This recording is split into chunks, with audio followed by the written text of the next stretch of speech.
भीष्म द्रोण वध। भीष्म द्रोण वध। बाणों की सैया पर लेटे भीष्म। 10वें दिन अर्जुन ने वीरवर भीष्म पर बाणों की बड़ी भारी वर्षा की। इधर द्रुपद की प्रेरणा से शिखंडी ने भी पानी बरसाने वाले मेघ की भांति भीष्म पर बाणों की झड़ी लगा दी। दोनों ओर के हाथी सवार, घुड़सवार, रथी और पैदल एक दूसरे के बाणों से मारे गए। भीष्म की मृत्यु उनकी इच्छा के अधीन थी। जब पांडवों को ये समझ में आ गया कि भीष्म के रहते वो इस युद्ध को नहीं जीत सकते, तो श्री कृष्ण के सुझाव पर उन्होंने भीष्म पितामह से ही उनकी मृत्यु का उपाय पूछा। उन्होंने कहा कि जब तक मेरे हाथ में शस्त्र है तब तक महादेव के अतिरिक्त मुझे कोई नहीं जीत सकता।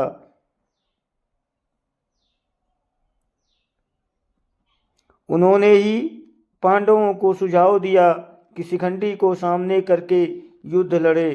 वो जानते थे शिखंडी पूर्व जन्म में अम्बा थी, इसलिए वो उसे कन्या ही मानते थे।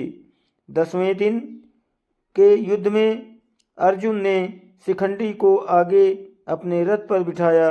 शिखंडी को आगे देखकर भीष्म ने अपना धनुष त्याग दिया। उनके शस्त्र त्यागने के बाद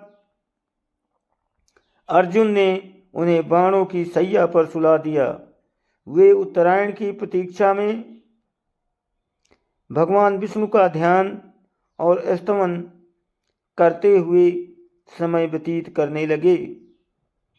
भीष्म के बाण सैया पर गिर जाने के बाद जब दुर्योधन शोक से व्याकुल हो उठा, तब आचार्य द्रोण ने सेनापतित्व का भार ग्रहण किया।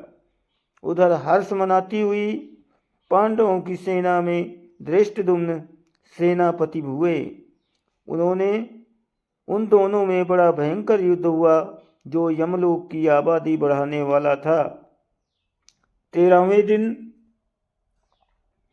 के युद्ध में कौरव सेना के प्रधान सेनापति गुरुद्रोण द्वारा युधिष्ठिर को बंदी बनाने के लिए चक्रव्यूह पद्मव्यूह की रचना की गई।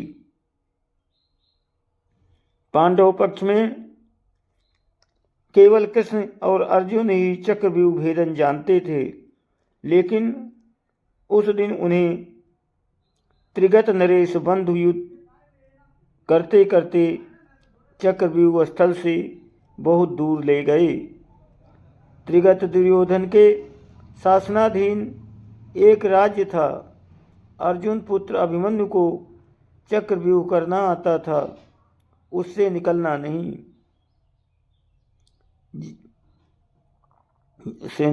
नहीं जानता था।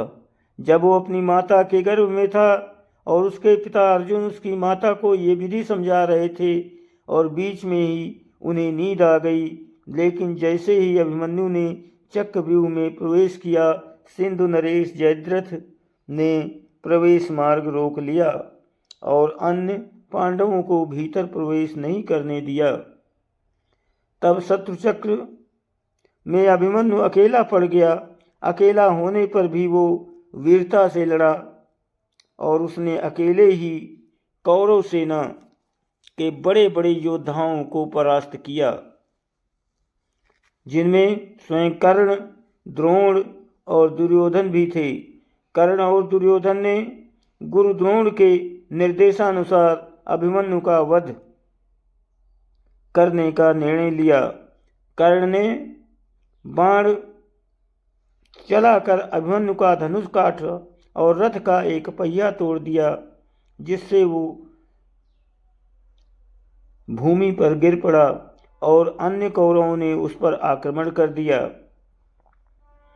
इस युद्ध में अभिमन्यु मारा गया। युद्ध समाप्ति पर जब अर्जुन को ये पता लगता है कि अभिमन्यु के मारे जाने में जयद्रथ का सबसे बड़ा हाथ है, तो वो प्रतिज्ञा लेता है कि अगले दिन सूर्यास्त होने से पूर्व वो जयद्रथ का वध कर देगा, अन्यथा अग्नि समाधि ले लेगा। 14वें दिन का युद्ध अविलक्षण रूप से सूर्यास्त के बाद तक चलता रहा और भीमपुत्र घटोत्कच, जो अर्ध असुर था, कौरव सेनाओं का बड़े पैमाने पर संहार करता रहा। आमतौर पर असुर रात्रि के समय बहुत अधिक शक्तिशाली हो जाते हैं। दुर्योधन और कर्ण ने वीरता से उसका सामना किया और उससे युद्ध किया। अंततः जब ये लगने लगा कि उसी रात घटोत्कच सारी कौरव सेना का संहार कर देगा, तो दुर्योधन ने कर्ण से ये निवेदन किया कि वो किसी भी प्रकार से इस समस्या से छुटकारा दिलाए। कर्ण को विवश होकर शक्ति अस्त्र घटोत्कच पर चलाना पड़ा। ये अस्त्र देवराज इंद्र द्वारा कर्ण को उसकी दान परायणता के सम्मान स्वरूप दिया गया था। जब कर्ण ने अपने कवच कुंडल इंद्र को दान दे दिए थे, लेकिन कर्ण इस अस्त्र का प्रयोग केवल एक बार कर सकता था, जिसके बाद ये अस्त्र इंद्र के पास लौट जाएगा। इस प्रकार शक्ति अस्त्र का प्रयोग घटोत्कच पर करने के बाद वो इसे बाद में अर्जुन पर ना चला सका। विराट और द्रुपद आदि राजा द्रोण रूपी समुद्र में डूब गए। उस समय द्रोण काल के समान जान पड़ते थे।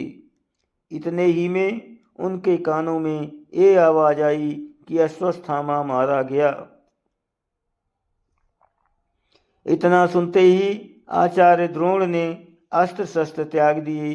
ऐसे समय में धृष्टद्युम्न के बाणों से आहत होकर वे पृथ्वी पर गिर पड़े। दोस्तों, वीडियो को लाइक और सब्सक्राइब करें, आपकी बहुत मेहरबानी होगी। आप सभी को बहुत बहुत धन्यवाद। प्लीज़ लाइक सब्सक्राइब जरूर करें। धन्यवाद।